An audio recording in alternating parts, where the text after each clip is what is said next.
Assalamualaikum warahmatullahi wabarakatuh. Perkenalkan, nama saya Alfiah Eka Rafidah dari kelas 11 MIPA 1, nomor absen 3. Di sini saya akan memberikan sedikit penjelasan mengenai salah satu jaringan meristem, yaitu jaringan meristem sekunder. Meristem sekunder merupakan suatu jaringan dewasa yang sudah mengalami proses diferensiasi dan spesialisasi. 1. Kambium. Kambium merupakan lapisan sel-sel yang aktif membelah di antara pembuluh angkut silem dan floem. Kambium umumnya dimiliki oleh tumbuhan berkayu seperti pohon nangka dan pohon beringin. Pada umumnya tidak berkayu, seperti padi dan bayam, tidak memiliki kambium sehingga batangnya tidak dapat membesar. Kambium juga dapat ditemukan di dalam batang maupun akar tumbuhan dikotil, gimnospermae atau biji terbuka, dan beberapa tumbuhan monokotil seperti agave, aloe, yucca, dan dracaena.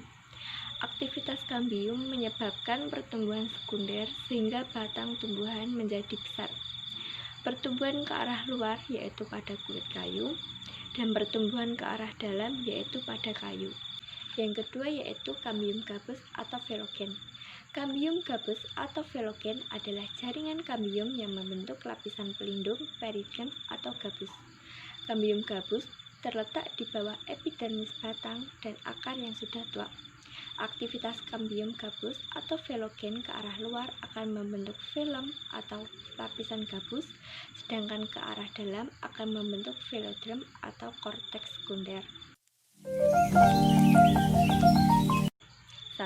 Berasal dari jaringan meristem primer yang sudah mengalami diferensiasi dan spesialisasi. 2. Terdiri atas sel-sel hidup dan sel-sel mati. 3. Termasuk ke dalam golongan jaringan dewasa meskipun belum memiliki kemampuan totipotensi kembali. 4. Senantiasa mengalami pertumbuhan sekunder. 5. Berada pada bagian tengah dari organ-organ tumbuhan. 6. Senantiasa mengalami pembesaran sel. 7. Mempunyai lapisan-lapisan sel yang sebenarnya. 8. Memiliki kambium dan kambium gabus. 1. Memperbesar ukuran batang dan akar tumbuhan. Hal ini tentu tidak lepas dari peran kandungan kambium yang terdapat pada meristem sekunder.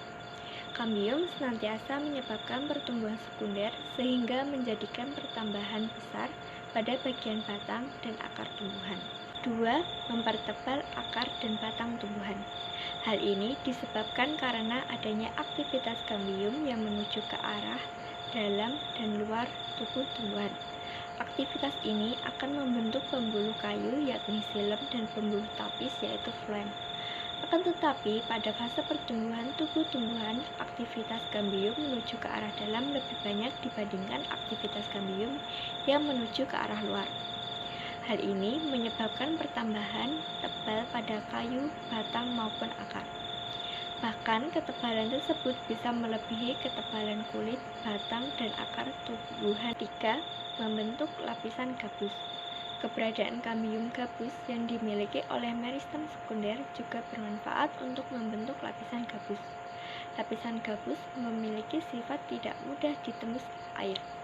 Hal ini tentu akan memberikan efek positif karena tumbuhan menjadi lebih mampu untuk mengolah makanannya dengan baik.